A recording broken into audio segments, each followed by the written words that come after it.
Carven ist wie Skifahren auf Schienen. Der Tanz mit den Kräften. Das ist das Thema des heutigen Videos und damit herzlich willkommen hier auf dem Südtirol-Kanal. Mein Name ist Julian Wittling, ich bin Skilehrer und Ski-YouTuber aus Leidenschaft und habe heute das große Vergnügen, mit dem Manuel Skifahren zu dürfen. Servus Manuel. Hallo Julian, für mich war es heute auch ein Vergnügen, hier auf der Blose ein bisschen herumzukarfen. Wie du schon gesagt hast, ist diese Kräfte, die dann einwirken, wenn man sozusagen auf Schienen fährt, einfach eine tolle Erfahrung ist. Das war ein sehr schönes Intro zum Carven. Manuel, was verbindest du eigentlich mit Südtirol und der Blose, besonders im Winter? Ja, für uns Südtiroler ist der Winter einfach Skifahren und eigentlich im Winter auf dem Berg scheint die Sonne lang. Die Sonne ist einfach näher an uns als in der Stadt. In der Stadt ist es meistens schattig, neblig und hier am Berg überhaupt mit solchen Tagen wie heute ist es einfach ein Traum. Natürlich das Skifahren macht dann dementsprechend auch Spaß, wenn man dann Carven auch noch die Möglichkeit hat, dann ist das das Maximum, was man im Winter hier in Südtirol machen kann.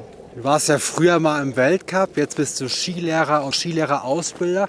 Wie bist du dazu gekommen, dann Skilehrer zu werden und dann Ausbilder? Das ist schon lange her, dass ich ein Athlet war.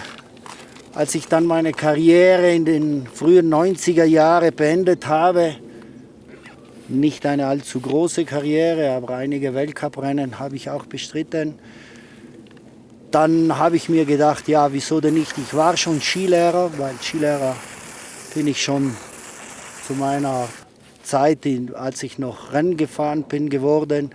Da habe ich mir gedacht, wieso nicht, mache ich den Schritt zum Skilehrerausbilder, den ich jetzt schon seit über 30 Jahren betreibe und einfach das meine Arbeit und meine Leidenschaft war. Anderen mein Können, mein Wissen zu übermitteln, zu überbringen. Das ist die Herausforderung, glaube ich, für jeden Skilehrer. Ja, Skilehrer hält offensichtlich jung. Tauchen wir mal tiefer ins Carven ein. Welche Voraussetzungen muss ich denn fürs Carven mitbringen? Heute haben wir gemerkt, wir sind einige Fahrten gefahren bei diesen tollen Bedingungen. Also eine gute körperliche Verfassung ist einfach Voraussetzung. Denn die Kräfte, die auf einen einwirken, wenn man in der Kurve carvt, sind einfach sehr groß.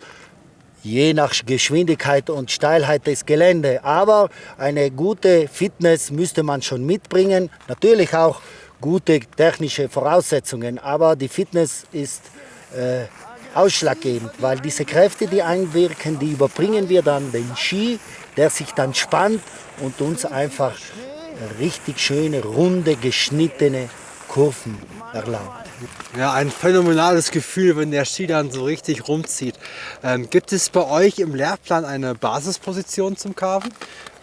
Eigentlich nicht, aber grundsätzlich ist Carving ziemlich frei interpretierbar, aber natürlich geht es ja um Schräglagen. Die Technik ist nicht weit weg, aber man hat viel mehr Freiheit. Man kann die Schräglage extremisieren bis hin zu eher kontrollieren. Das hängt dann vom Skifahrer ab, wie stark er sich neigen will. Das hängt auch darauf an, wie steil die Piste ist, wie groß ich den Radius fahre, was ich für Kurven fahre. Fahre ich ganz enge Kurven, fahre ich ein bisschen weniger enge Kurven und da passt man sich an. Eigentlich grundsätzlich kommt die Technik von unseren, sagen wir so, normalen Skifahren, aber natürlich mit Anpassungen, vor allem was Schräglage der Körpersegmente anbelangt. Gibt es da bei euch im Lehrplan auch verschiedene Schwungformen? Eigentlich was Carven anbelangt nicht, aber natürlich haben wir immer unsere verschiedene, von lang bis kurz bis eng, unsere verschiedenen Bogenkrümmungen. Beim Carven ist es so, entscheidet eigentlich der Ski, wie weit, wie groß ich die Kurve fahren werde. Natürlich kann man sie schon beeinflussen. Mit mehr Druck wird sie halt enger, auch als der Radius, den unser Ski uns vorgibt. Aber man hat einen gewissen Spielraum. Was ist denn eine gute Übung, die du immer gerne mit deinen Gästen fährst, dass sie in dieses Carven, in das Gefühl reinkommen? Also die allererste Übung, die man macht, auf ein nicht zu steiles Gelände einmal von der Falllinie starten und einen einzigen Schwung in eine oder in die andere Richtung fahren, indem man einfach diese Schräglage, den Ski auf die Kante bringt und dann mal schaut, was passiert. Und das macht man dann ein paar Mal und so langsam werden die Schwünge vielleicht 2 oder 3 und so langsam tastet man sich an das Carven an. Du hast gesagt, Carven ist gar nicht so einfach. Was ist denn ein ganz häufiger Fehler, den du immer wieder beobachten musst? Dass eigentlich die Herausforderung ist, eben den Ski auf die Kante aufzustellen mit der Schräglage und nicht rotieren. Wenn ich die Kurve mit einer Rotation anfange, dann wird das Carven unmöglich. Und natürlich, es braucht eine gewisse Geschwindigkeit. Ohne Geschwindigkeit kann man ja eigentlich nicht carven, genau. Weil die Kräfte einfach, die einwirken, zu schwach sind und dann fällt man einfach um. Das würde ich sagen.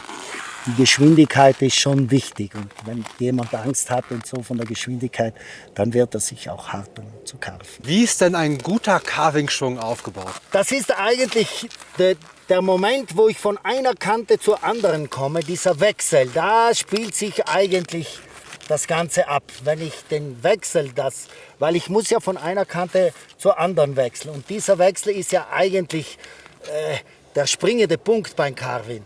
Wenn ich den richtig ausführe mit einer guten zentralen Haltung, dann spannt sich der Ski sofort auf der neuen Kante und da wird die Kurve so richtig rund. Wie eine Rakete. Ja, das geht dann richtig ab. Genau. Hast du noch irgendwelche Aufwärmübungen fürs Carven, dass man dann nicht direkt ins kalte Wasser springt? Aufwärmen wäre beim Skifahren immer wichtig, ob man jetzt carvt oder nicht carvt, weil überhaupt im Alter müsste man sich schon die Zeit nehmen. So Kniebeugen so sind der erste Schritt, weil die Gelenke müssen wir ja wieder ein bisschen aufwärmen und so Kniebeugen und ist von mir aus gesehen die beste Aufwärmübung, die der Skifahrer machen kann. Ja, Manuel, herzlichen Dank für den tollen Skitag und das nette Interview. Hat mir mega viel Spaß gemacht und ich hoffe, dass das nicht die letzten Schwünge waren, die wir gemeinsam machen durften.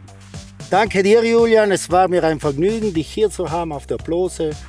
Heute idealer Tag, ideale Voraussetzungen, um richtig Spaß zu haben auf dem Schnee. Danke und ich hoffe, wir sehen uns wieder. Ja. Tschüss an alle Zuschauer. Genau, wenn euch das Video gefallen hat, lasst gerne einen Daumen nach oben da. Abonniert auch gerne den Kanal, wenn ihr mehr hier aus Südtirol sehen wollt und dann sehen wir uns im nächsten Video wieder. Macht's gut, tschüss.